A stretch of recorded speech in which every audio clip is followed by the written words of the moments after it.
Hello everybody, welcome back to the channel. My name is Larry Bodenheimer, and today we're going to be taking a look at Stelpak. Stelpak is a 32-bit Trojan, and we are reviewing this on Windows 11. Before we run the malware itself, let's take a look on virus total. We can see there's 52 out of 72 detections, community score of -13, and if we come over to details, we can see that this was first submitted on October 25th. So having that many detections is a really big L for the malware writer, but it is what it is. Popular threat label is Zusi/Stelpak, and family labels are Zusi, Stelpak, and GLDKK, which I've never heard of before, but okay. Here are your tags: portable executable, checks user input, detects a debug environment, calls WMI, spreader, checks CPU name, and long sleeps. This was last analyzed 2 minutes ago, and it was not done by me. As a matter of fact, this malware has been getting quite a bit of attention. But let's go ahead and take a look at it for ourselves. So it would actually take longer to see who does detect it rather than who does not. So we're just going to go down to the undetecteds. Not really any major names here. Baidu doesn't detect it, neither does ClamAV or WebRoot, which is fine. Most people aren't using these AVs anyway. And if we just go to look for a select few, where's Bitdefender? Bitdefender has a generic variant for it. Kaspersky has the Stelpak signature and Malwarebytes. And even, if I wanted to look for it, McAfee and Sophos and, where's the other one? Norton. It's under Symantec. Even they have a signature for it as well. If we go to details, here's your MD5, your SHA-1, and your SHA-256 for the video. You do not have to type these in manually. This will also be in the comment section down below in case you want to look at it yourself. Here's your creation time and your first seen in the wild time. I always ignore these because these can be falsified. I don't believe they were in this case, but I just never take a look at those. Here's also the names that it came under. We've got a random string here, print.exe, which is actually the variant I have, and unlock tool 2.3.4.exe. If we go to relations, we have 5 contacted URLs. We've got a Telegram domain. It looks like Asgard, but with a 7. We have a different IP with 11 detections. We also have a DLL on that same IP with no detections, so I'm going to reanalyze both of these. And then we've got the clear Telegram domain. We also have 4 contacted domains. We've got Telegram update link.site, which I've never heard of, so we could take a look at that too. And then these other 2 are just static Microsoft domains. 19 contacted IP addresses. This one is catching my eye. We definitely want to keep an eye out for that. This one looks like it's out of Germany. Just want to make sure that is the case. I believe DE is for Dush. And yeah, that is for Germany itself. So we'll take a look at that later. And then we've got a few which are out of the US, and one with 7 detections, which is out of the UK. We also have 1 execution parent, which seems to be a random string. We can take a look at that later in the video. A RAR with 26 detections, that is quite bad. We also have 56 dropped files. However, these have either not been analyzed or come up clean. And bundled files 6, no detections, or they come up clean as well. If we go to behavior, again, I don't spend much time on behavior on this channel, but if you want to take a look at it for yourself, you are more than able to. Let's go ahead and open that up really quick. We have 4 medium sandbox analysis detections, 2 low crowdsource Sigma rules, and 4 low crowdsource IDS rules. And finally, if we go to community, who's taking a look at this? Everybody. We've got Cur88, Nike Analytics, and Jaffa Cakes 118. I know these 2. I still don't know who Cur is, but maybe we'll find out who they are one day. We got Carlos Cabal, Petic, VX Underground's here as well.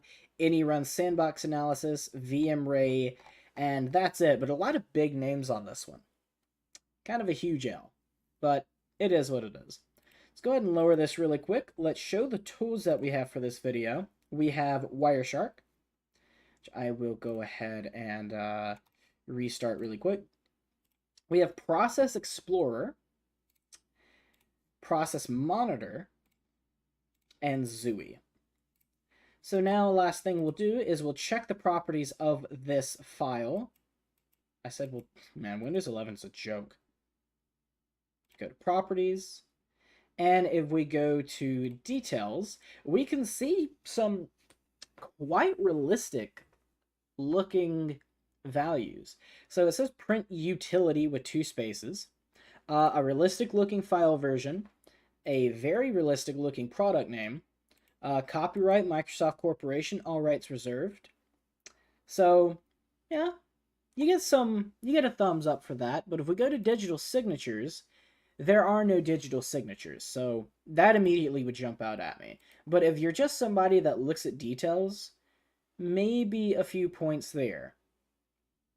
So let's go ahead and click cancel on that. And the last thing we're going to do is quite simply to run the malware. Let's get Process Explorer open. I'm going to minimize the processes for all the tools I have open. So Wireshark, Process Monitor, Process Explorer, and minimize that Edge window as well.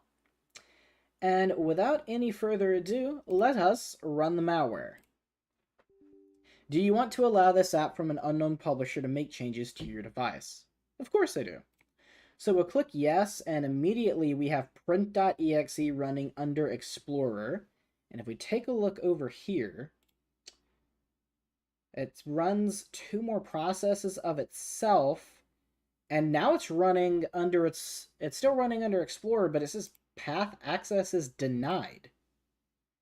Access is denied? How are you? That's interesting. Okay, that's unfortunate, but we'll still be able to see everything that it does in Process Monitor once we're done taking a look at it here. It's opening a command window, which is, yet again, access is denied. That's really weird. And then it killed its own process. And if we take a look for anything suspicious up here...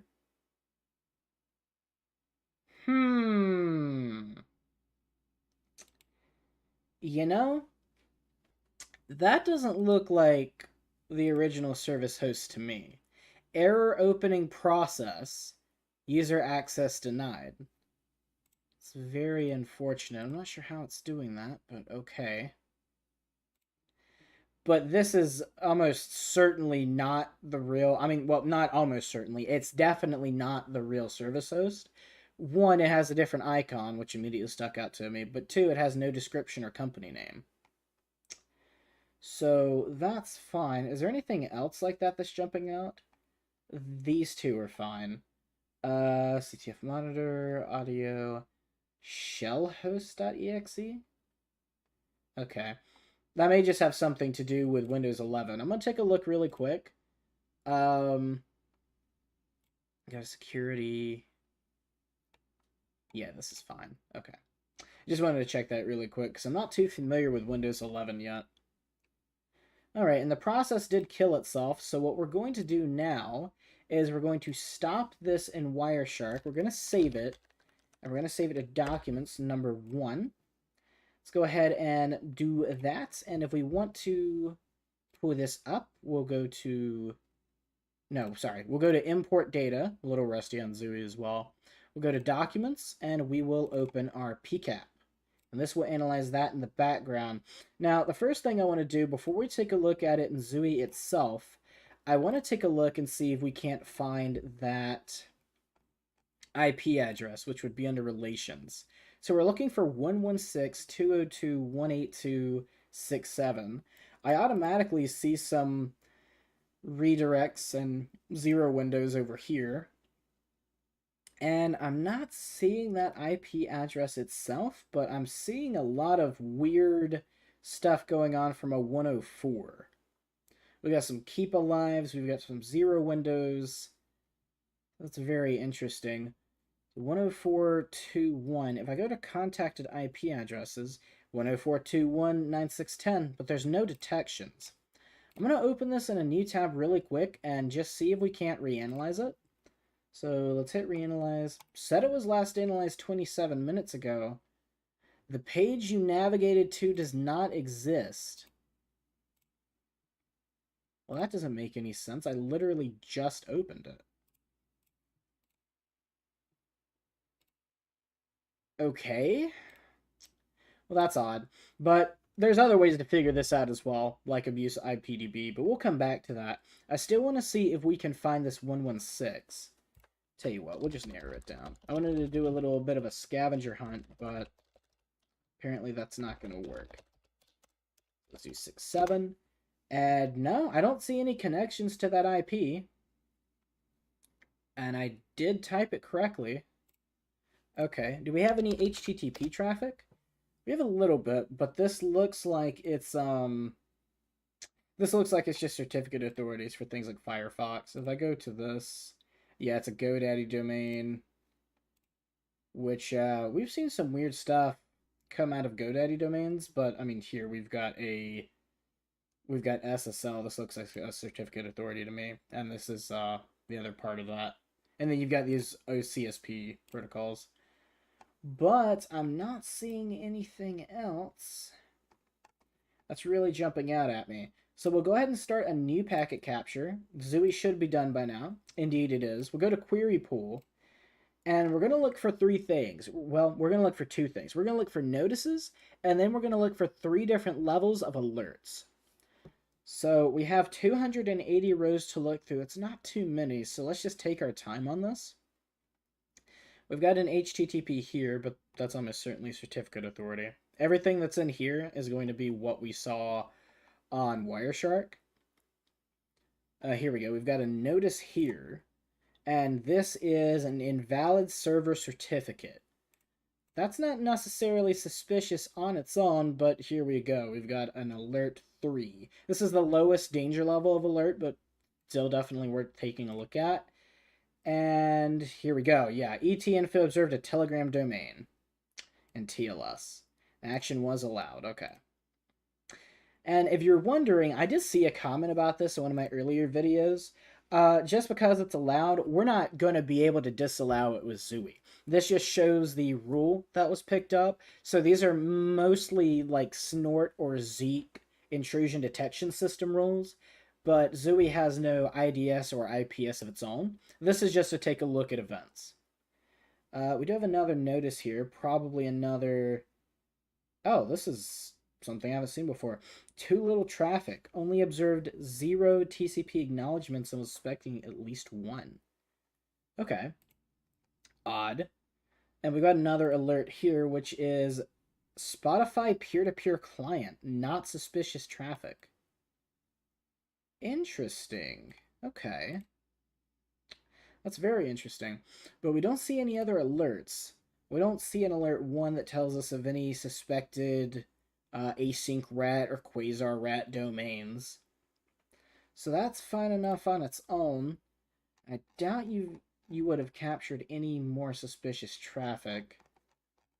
Yeah, this all looks fine. So most likely what we've got here is an info stealer rather than like an actual remote access Trojan.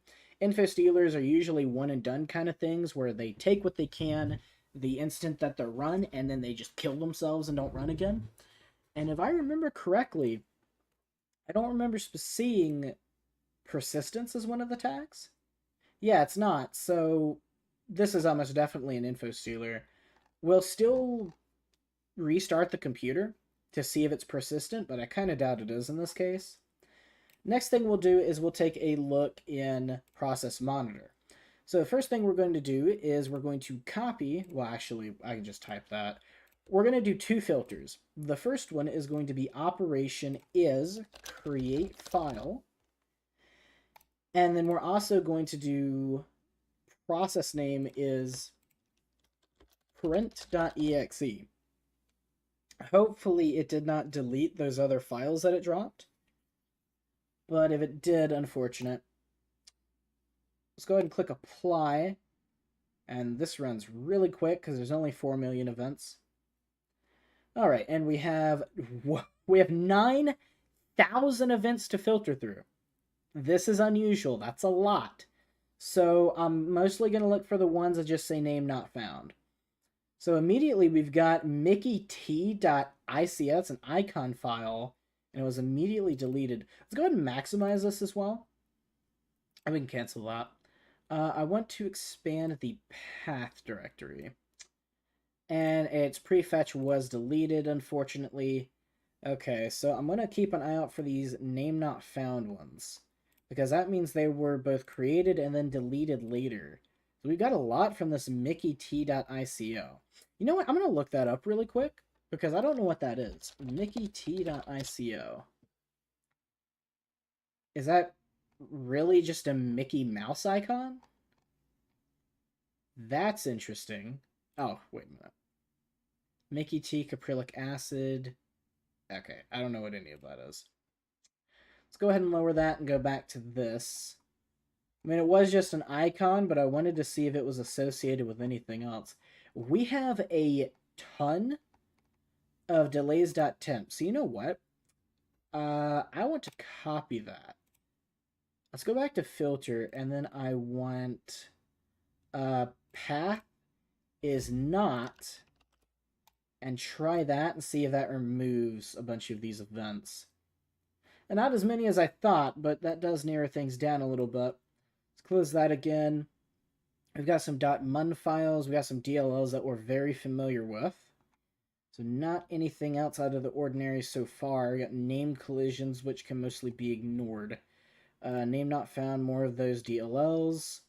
Most likely were installed because the malware had dependencies on it.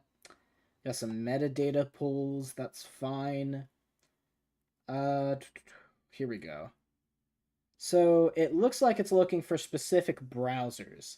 So we've got Chrome, Chromium, Amigo, Torch, Komodo, Epic Privacy Browser, whatever COC is, Brave Software, Scent Browser, 7-Star, and Shadot. And then we've got some stuff over here for the cookies and Edge. So a bunch of stuff to do with Edge, which is actually installed. And then looks like it does some cache pulls with random names. That's fine. I imagine the reason we're seeing so much more with Edge is because I actually do have Edge installed. We just have Edge and Firefox on this machine so far. And because I don't have Chrome or Chromium or anything, it did a check to see if it's on the system. And once it realized that it wasn't, it stopped. We got some assets. Some store stuff. We got a bunch of Edge data. Kind of scared to do the scroll bar because there's so many events. I don't want to accidentally go past anything. So we got some program data stuff with random names. If we jump over here, what have we got? It looks like it was actually deleted. And I do have hidden items turned on, so unfortunate, but it is what it is. Okay, we got more stuff with Edge, so I'm going to keep scrolling. I'm going to go a little faster. Yeah, this is all Edge stuff. Let's go back up. What else we got here? We got some more of those journal entries. And yeah, so just as I assumed, it is looking through everything to do with Firefox. Fortunately, this is a brand new machine. There's nothing to do with logins or anything like that on this machine. Save telemetry pings. We got some storage stuff. I'm going to scroll through this. We're back to Edge. Man, it is pulling every single file about Edge on this computer. And it looks like this is all just going to be Edge, unfortunately. Oh, wait. We got more. Config in the C directory. Oh, and it is looking for more stuff. It's trying to pull whatever Moonchild Productions Pale Moon is and Thunderbird, which I don't have either of those. Telegram Desktop. So it looks like it is running checks to see if that is on here. It's looking for Amazon Web Service stuff and Microsoft Azure. Interesting. Very interesting indeed. It's checking the recycling bin. It's even going as far as to look at pictures, which is very strange. And that seems to be about it. So fair enough. We can go ahead and minimize that. I won't close it just in case, there is a possibility I need it later, but we can go ahead and also stop this and save it as 2. Although I'm fairly certain we're not going to get anything new out of this. I think the malware has already killed itself. So let's close these really quick. Import data, and we're going to get 2. We'll let that load for a second. Then once we're done taking a look at that, I'm going to restart the computer and see if this has any persistence whatsoever. Very interesting malware. I expected to see a lot of observed domains once I saw just how poor this got by AV scanners and other communities. Because it's on VX Underground and it's on the place where I pulled it from. But yeah, it's interesting. And tell you what, while it's scanning, I'm actually going to take a look at a few of these IP addresses on Abuse IPDB. So let's go ahead and pull that over to the other side of the monitor. First one I'm going to take a look at is this, because I didn't actually see a connection to it. Let's just put in the IP address. We don't need all that. It was not found in their database. But it is correct. That is out of Germany. It's out of Nuremberg. Okay. Now if I try to connect to this... 6... Oh, I have my...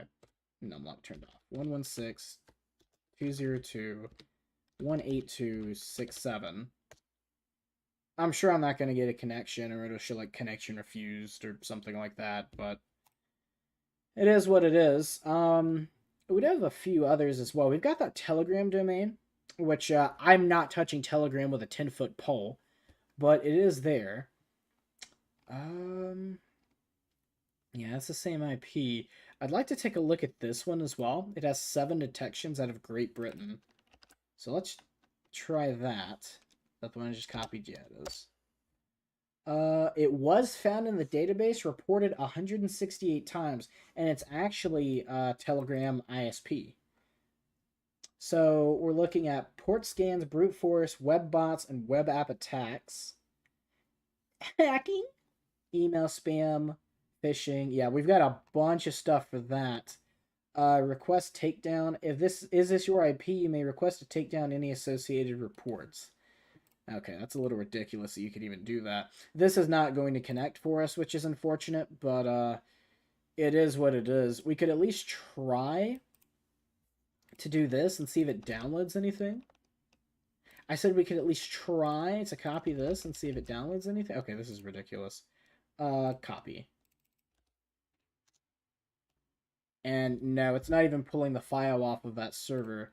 As a matter of fact, this finally said an error occurred during the connection. So we're not going to be able to get much from that either, which is very unfortunate. Let's look at this IP really quick, and then let's look at this RAR file just to see what that is exactly. So open link in new tab.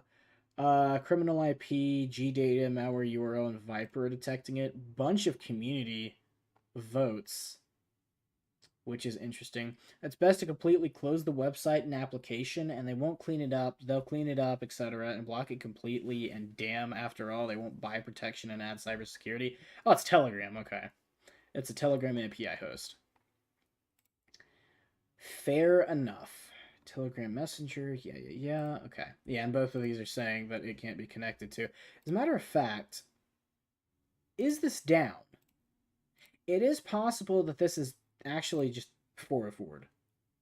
So if we reanalyze this, and we see what connections are there, it was last analyzed a day ago. I'm starting to think that this IP is actually down now, which would be unfortunate, but at least we got to take a look at the malware itself. This is just something that you have to consider and hope you're ahead of the curve when you do malware analysis, especially when you record it, but you're not going to get to see the entire effect every single time. The unfortunate truth about a lot of these is that they unfortunately only remain open for like a few hours to a day tops. Now, you'll have some exceptions, and we've seen some of those exceptions on this channel, but I've got a feeling that this IP is actually down. So here's another thing that I'm going to try. Let's do who is first. Let's search that IP address. Oh, sorry, wrong one. So this is from, let's see. I know it's from Germany, but I'm looking for anything else that might tell me a little more. Unfortunately, not much. Okay. I'm pretty sure is it down right now is just for website names. We put in an IP, it's probably not going to show us anything. Yeah, it's not even going to try. Okay, that is unfortunate, but most likely what's going on is, just off of an educated guess, this IP is down. So that was probably the C2 server, which was done away with. And it looks like this is just the same file, but just packaged. So that's fine. No community score or comments or anything. Last thing we're going to do is we're going to just go ahead and restart the computer. Let's close all of this so that it doesn't try to just say anything goofy when we restart. And then I'm going to rush and open Process Explorer. Let's go and restart. And then that will most likely be the end of the video. But I hope you guys did enjoy this new video. I know it's been a while since I recorded one. I've had some stuff going on with work and with school, and a new semester started, and it's just a bunch of nonsense. Also, that's obviously not my real name. Why is it not letting me type anything? Alright, malware analysis. Go, go, go, go, go. Process Explorer. This does open considerably slower than Process Hacker, which is unfortunate, but that's okay enough. And I'm gonna look for anything suspicious. I figured that fake service host would have opened by now, and I'm not seeing any tools that are being dropped. We're still in computer startup, so I'll wait a little bit, but I've got a feeling that I was correct with assuming that this is only going to run once. And OneDrive is open again. I really need to figure out a way to debloat this. I did run a few debloat tools, but none of them seem to do anything with OneDrive itself. I just don't want it on the computer. I do not want it. But yeah, I mean, at this point, if it was going to run, it would have run by now.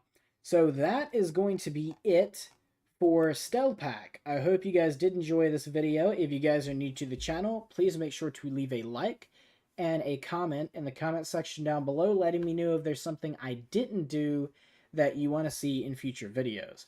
Also, in the comment section, you will have the MD5, the SHA-1, and the SHA-256, so you'll be able to take a look at this for yourself. My name is Larry Bodenheimer, you guys have been amazing, and I will see you in the next one.